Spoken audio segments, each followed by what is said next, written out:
Parents of Covington Catholic High School speak out to News Nightly. We're in Kentucky as students return to school following the fallout from a viral video. Dueling proposals. Senate Republicans and Democrats offer two plans to end the partial government shutdown. The stalemate now in its 33rd day. The Holy Father lands in Panama. Pope Francis leaves Italy to attend World Youth Day. Why he's also talking migration. And the chairman of the faith. Carpenters in Panama have a surprise for the Holy Father.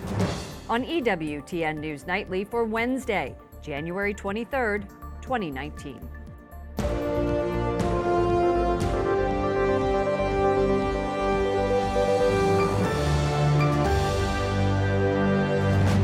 Good evening from Washington, D.C., and thank you to those of you joining us from around the world for news from a Catholic perspective. I'm Lauren Ashburn. The Catholic high school student whose encounter with a Native American activist was captured in a viral video says he doesn't need to apologize. In an interview with NBC's Today Show, Nick Sandman says he was not trying to be disrespectful. And his smile was his way of trying to stay calm. I see it as a smile saying that this is the best you're going to get out of me. You won't get any further reaction of aggression, and I'm willing to stand here as long as you want to hit this drum in my face. Sandman also takes issue with people calling the students racist, saying we're a Catholic school. They don't tolerate racism. Covington Catholic parents are angry at the media portrayal of the incident, and now some members of the community are demanding the local diocese show more support for the students. White House correspondent Mark Irons continues our coverage from Park Hills, Kentucky, where the school is located. Good evening, Mark. Good evening, Lauren. Emotions still very raw here. Families frustrated with the media and the local diocese. Students returned to Covington Catholic High School behind me, feeling the ripple effects of that viral video. With added police protection, Covington Catholic High School students came back to class for the first time since Friday's confrontation in Washington, D.C. It's been hard on the families. It's been hard on the community. Jill Hamlin was a chaperone on the trip that began with the March for Life and ended with headlines slamming Covington Catholic boys like her son. She wanted him protected from view today. It infuriates me because, the media twists stuff so far out of proportion. Jill is not only upset with the media, but also with the Covington Diocese for being quick to condemn the schoolboys before learning more about what happened. They have not retracted one defamatory statement that they have made against the school, against the boys. Now, in its latest statement, the Diocese of Covington says this is a very serious matter that has already permanently altered the lives of many people. The diocese promised a third-party investigation, but gave us no comment today. I asked Jill how Covington's Bishop, Roger Joseph Foys, could make things right. He can resign. He can apologize. Not one apology has come out of his mouth. Another Covington Catholic parent and chaperone on the Washington trip, Jim Wilson, is putting his faith in the diocese. And I know they will do the right thing. People were quick to judge us. Let's not be quick to judge the people around us. Wilson recalled his experience from the steps of the Lincoln Memorial. Grown men should have left children alone. Video shows offensive insults initiated by a handful of black Hebrew Israelites. A bunch of babies made out of incest. Wilson says the boys were not trying to escalate tensions or mock others by starting their own school chants in response. Omaha elder Nathan Phillips saw it differently and intervened, creating the viral moment that started all the controversy. What they were doing wasn't making America great. Lauren, the chaperones I spoke with today believe they did the best they could to de-escalate those tense moments in Washington. Now, these Covington Catholic school students could actually be heading back to the nation's capital. They already have the support of President Trump, but now an invite from the White House that could take place sometime after the government shutdown is over. Lauren. White House correspondent Mark Irons. Thank you, Mark. Joining me now is attorney Robert Barnes. He's representing the families of at least 3 of the Covington Catholic High School students. Robert, welcome to our broadcast. Glad to be here. Since this video has gone viral, Nick Sandmann has received death threats. There have been calls for him and other Covington Catholic High School students to be doxxed or to have their personal information posted online. What legal recourse are you pursuing to make this stop and hold people accountable? Well, what the families have agreed to is that if anyone who has issued a false statement, anybody in the media, anybody in the celebrity community, anybody with a substantial social media platform will retract, correct, and apologize within the next 48 hours, then they will not be sued. But anybody who refuses to do so will be subject to suit, and those suits will start to be filed next week for defamation, for libel, for invasion of privacy. Today, my law offices received a bomb threat just because of my representation of the kids in Covington. It will not deter us in any way, shape, or form. This is what has been unleashed by the establishment press, allowing the lies and libels to be told about these innocent kids. Have you given notice to media outlets and individual reporters, or is this it? Is this your calling card? Well, I did it publicly today on nationalized television, but I've also been doing it directly to individual reporters, individual celebrities, individual commentators, affording them the opportunity. And to their credit, some have. Congresswoman Omar retracted her statements today, deleted her tweets that had false information in them. Others, Jake Tapper before, has also done so. Kara Swisher did it before then. So I'm hopeful that more people will do it. About half of the people that we've requested to do it have done it, but there are some people out there that refuse to. And if they continue to refuse to and act malevolently towards these innocent kids who are giving them the opportunity of grace, an opportunity of redemption through confession, of retraction of their false statements, if they continue to go on anyway, then the only remedy is deterrence through punishment of a lawsuit. Kenton County, Kentucky prosecutor Rob Sanders has launched investigations into threats of violence against the high school. You're pursuing this from the libel perspective. Twitter suspended the account that helped amplify and spread the video, but legally, do social media platforms, in this case Twitter, bear any responsibility for content that's proven to be false? In the context that Twitter has terms of service that they have employed and used against conservatives repeatedly, that they're not following through here. So there's people who are public celebrities who have big social media platforms on Twitter who have actually called for individuals to be punched in the face. And yet these individuals' accounts aren't being suspended at all. And yet other conservatives whose interpretations of such statements were often misrepresented or misinterpreted by Twitter were actually permanently banned from Twitter. So by Twitter's terms of service, they're not being consistent in the application of those rules. When here you have adult professionals threatening the well-being and safety and threatening physical violence against minors. What do you have to say to people who say that Nick Sandmann should apologize? He has nothing whatsoever to apologize for. Especially, you consider this as a kid who's who's facing lefty protest culture for probably the first time, who hasn't dealt with their confrontational tactics, their abusive techniques. They're almost like the Stockerazzi of LA in the way they harass and harangue and try to provoke a response. And he didn't respond like Alec Baldwin. He didn't go out punching anybody. Instead, he tried to stay still. He said nothing demeaning in response. He tried to be respectful and not turn his back on the individual. He tried to address him directly. He deterred other people from acting in any negative or adverse way. So really he acted like an extraordinary individual, especially for someone so young who's experiencing something likely for the first time. Attorney Robert Barnes of Barnes Law, representing several of the Covington Catholic High School families. Thank you for joining us. Thank you, ma'am. Nathan Phillips, the Native American elder involved in the viral video with those students, was part of a group of protesters who tried to disrupt a mass Saturday night at the National Shrine here in Washington, D.C.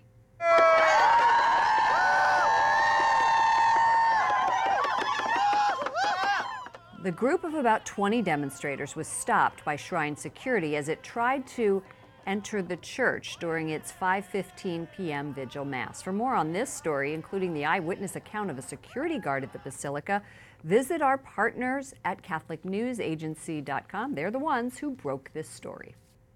Kellyanne Conway tells Covington Catholic High School students to stay strong. The presidential counselor says she's glad people are taking back their rush to judgment. My message to them is to go back and be teenagers and high school students and be true to yourself. And we all know that they were being picked on because of their hats, and we know that they're being picked on social media because of their hats, and frankly because they respect the dignity of life. Conway says Americans need to do some soul searching as a nation. New York State legalizes abortion through all 9 months of pregnancy. The Senate and Assembly passed the bill yesterday, and Governor Andrew Cuomo, a Democrat, immediately signed it into law. It adds abortion to the New York Constitution, permits unlicensed physicians to perform abortions, and repeals protections for babies who survive. Pro-life groups call the new law extreme and barbaric. Americans United for Life says, quote, abortion, a major surgical event, is now less regulated in New York than almost any medical procedure and is arguably less regulated than any New York City restaurant. A pro-life law in Louisiana is set to go into effect by the end of the month. The bipartisan plan requires abortion providers in the state to have admitting privileges at nearby hospitals. The Republican Attorney General calls it a common sense measure. And a judge strikes down Iowa's fetal heartbeat bill, saying it is unconstitutional. The law would have banned abortion once a heartbeat is detected, some as early as 6 weeks. Pro-life lawmakers say they hope the state appeals the ruling. President Trump says he will seek an alternative event to deliver the State of the Union address next week after House Speaker Nancy Pelosi derailed the annual tradition. I think that's a great blotch on the incredible country that we all love. It's a great, great, horrible mark. I don't believe it's ever happened before, and it's always good to be part of history, but this is a very negative part of history. This is where people are afraid to open up and say what's going on. Earlier today, Pelosi said the president could not use the House chamber for the address. It's the latest in the tit-for-tat ongoing battle between the two leaders. The disinvitation came after the president sent this letter to Pelosi. He says, quote, it would be so very sad for our country if the State of the Union were not delivered on time, on schedule, and very importantly, on location. Pelosi had asked the president to postpone the address, citing security concerns. Today marks day 33 of the partial government shutdown. The Senate is proposing 2 bills to reopen shuttered agencies. One is supported by Democrats, another by Republicans, but neither appears to have enough support to end the stalemate. Capitol Hill correspondent Jason Calvi joins us now. Good evening, Jason.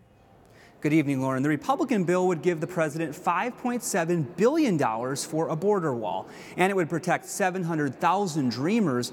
Democrats say open the government first, and then they'll negotiate border security. That approach frustrates Senator Marco Rubio of Florida, a Catholic and son of Cuban immigrants. The president has come to the table. If you don't like his offer, our system creates a process by which you can change it. But the speaker's position seems to be that she demands the unconditional surrender of the president on every position involving the shutdown. Do we accede to the president's request, whatever it is today, with a gun to our head, with a shutdown, with 800,000 people furloughed, not being paid?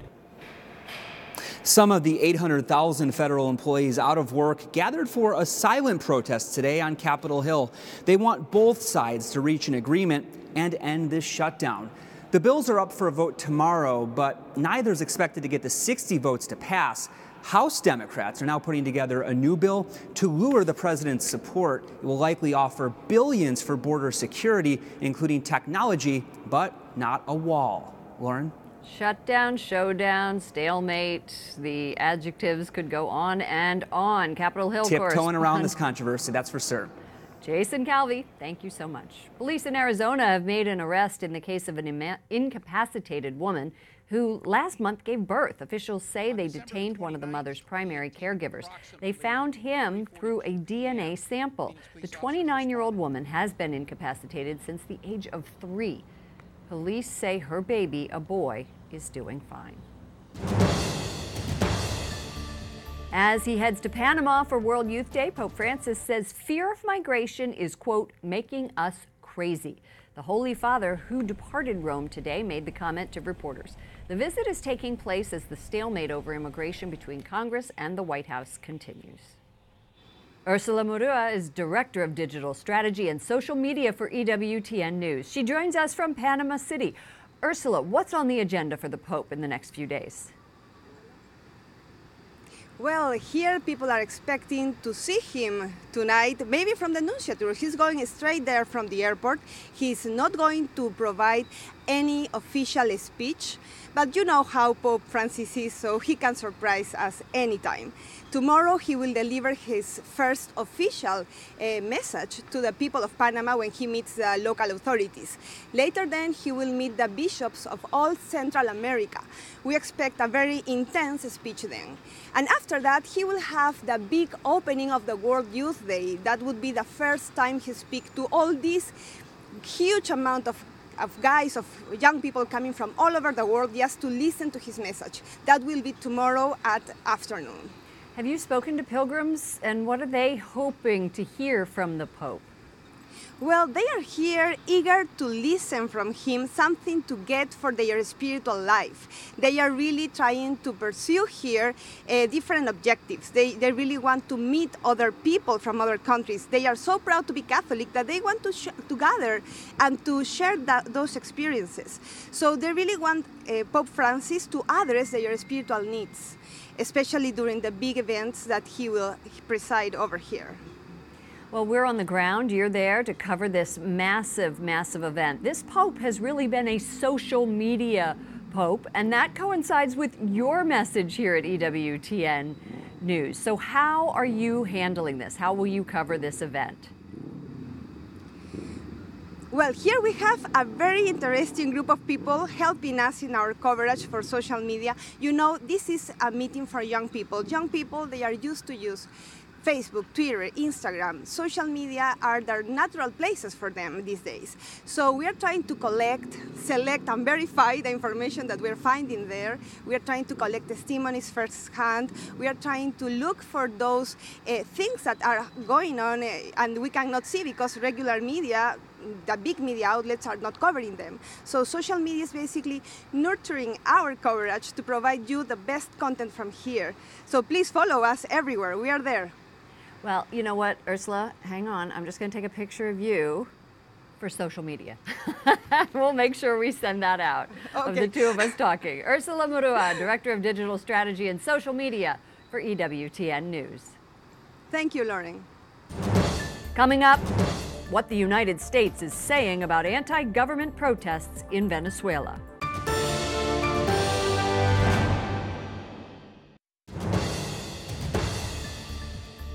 Venezuelan President Nicolas Maduro says he's breaking off relations with the U.S. after President Donald Trump this afternoon recognized Juan Guaido as the interim president of Venezuela. Guaido declared himself the head of state today against the leftist regime. Correspondent Wyatt Goolsbee has more from the State Department on the brazen moves by both sides. Good evening, Wyatt. Good evening, Lauren. Late this afternoon, Maduro announced all U.S. diplomats must leave Venezuela within the next 72 hours. Meantime, President Trump says he's openly supporting the opposition and continues to call President Maduro's recent re-election illegitimate. Venezuela is still reeling from an economic crisis under the socialist government, which is forcing millions to flee or go hungry. The Venezuelan people say enough is enough. Tens of thousands of protesters filled the streets of Venezuela's capital, waving flags and chanting, "Get out Maduro." The protests are on track to be the largest demonstration in the country in 2 years. Ante Dios Todopoderoso, Venezuela. Leading the push for Maduro to step down, 35-year-old Juan Guaido, who was sworn in unofficially as the interim president. Guaido is head of the opposition-controlled National Assembly. Backing Guaido are the White House and Republicans from Florida, the state with the highest number of Venezuelans in the U.S. Senator Rick Scott says the people deserve better than Maduro. When you think about individuals, babies are born, don't have the right medicine, don't have the food, how many people, millions of people have had to leave, people are starving to death. Maduro's just an unbelievable, horrible dictator. Vice President Mike Pence also making an appeal via video. On behalf of the American people, we say to all the good people of Venezuela, estamos con ustedes. We are with you. Protests against the president have been getting more violent in the last 2 weeks. Last night, protesters burned, then tore down a statue of Maduro's socialist predecessor, Hugo Chavez. Venezuelans are praying for an end to the violence. This group came to Panama to see the Holy Father for World Youth Day. Pope Francis has not commented on Maduro's recent re-election, but Catholic bishops in Venezuela have called on him to resign. The Catholic bishops in Venezuela have long supported the opposition. Priests directly minister to the most vulnerable. So far, 13 Latin American countries have called for Maduro to step down so that Guaido can help lead the transition to a new government. Lauren? Correspondent Wyatt Goolsby reporting from the State Department. Thank you, Wyatt. The church in Fiji is prepared to shut down all of the country's Catholic schools. The plan is part of a protest against the government electing non-Catholics to run the schools of the church. The church is calling for greater autonomy in their governance. Up next, a congressman from Kentucky tells us why he stepped forward to defend the Covington Catholic students. And for this story, Pope Francis better be sitting down.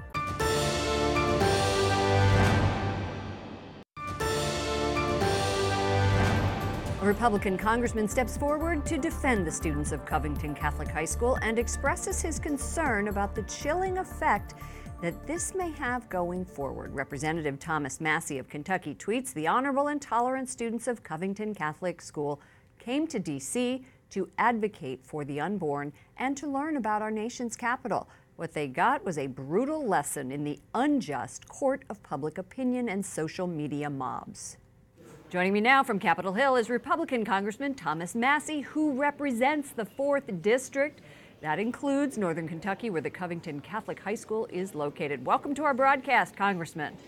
And thanks for having me on, Lauren. Do you think there was a double standard applied because these students were from a Catholic school and attending the March for Life? I don't know if they were Baptist or Methodist, if it would have been any different. I think they were targeted because they were conservative and that they were there for the March for Life. You do? And so I do.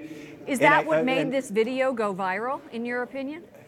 Yeah, and here's the concern that I have, Lauren. I think this is going to have a chilling effect on other Catholic school groups who may be thinking about coming to Washington, D.C. and to support some of these conservative causes. I talked with Nick's mother, and she said, when I signed the release form for Nick to go to Washington, D.C., I never imagined this would happen. Of course not. So that's why it's so important for legislators to take up, particularly me, these are my constituents, to take up for these kids, to let them know that they're always welcome in Washington, D.C., and to try to make sure that they have a good experience. And these things should not be following them back home. It should not cause a school to be shut down and for people to be in fear of their safety. Right. You have said all along that you waited until the facts were in before giving your opinion because what you were seeing didn't match what you knew to be the character of these students. Mainstream media, several conservative voices as school officials, many Catholics condemned the boys' actions. So I have a question for you, Congressman. What are you going to do to change the social media culture? It's a toxic culture on social media. A lot of it comes from anonymity, and there's very much a bias on social media. We've had hearings in Congress with, we brought in Facebook CEO and others to talk about this. But I'm going to tell you, Lauren, I don't really trust Washington, D.C. to censor the internet. So Then who's going to change this culture? Is it the media corporations? Are you going to go after them? Well, I think there should be civil liability. The Twitter account was disabled. I'd like to know who ran that Twitter account, and I think there's a good case against them in the civil courts. Also, there's a case in the criminal courts. Our prosecutor, Rob Sanders in Northern Kentucky, has warned people that he will do an investigation because it is a crime to threaten schools, and that needs to be followed up on. So really what you need the prosecutors to step up. There may be a remedy in the civil courts. And myself, as a spokesperson for the district, I'm trying to step forward and at least give these kids some cover because Nick Sandman did nothing wrong. He should be commended, not condemned. Congressman Thomas Massie, we're going to have to leave it there. We hope to have you back on the program. Republican from Kentucky, representing the district where Covington Catholic High School is. Thank you so much for joining us. Thanks for having me on, Lauren. And finally tonight, there's a development at World Youth Day that might sit well with the Pope.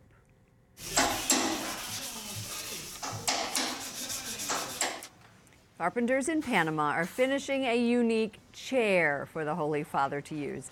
It is nearly 7 feet tall and took 20 workers to build. The man who owns the workshop says the seat will be seen by the entire world. Before this project, he had done work restoring churches in the Catholic country. I'd just like to say thank you to everyone with EWTN News for all of the hard work that they're doing, bringing us this wonderful programming from World Youth Day. For all of us here at EWTN News Nightly, to all of you around the world, thank you for watching. I'm Lauren Ashburn. Let's keep in touch online. Follow me at Lauren Ashburn on Twitter and at Lauren Ashburn EWTN on Facebook. Good night and God bless you.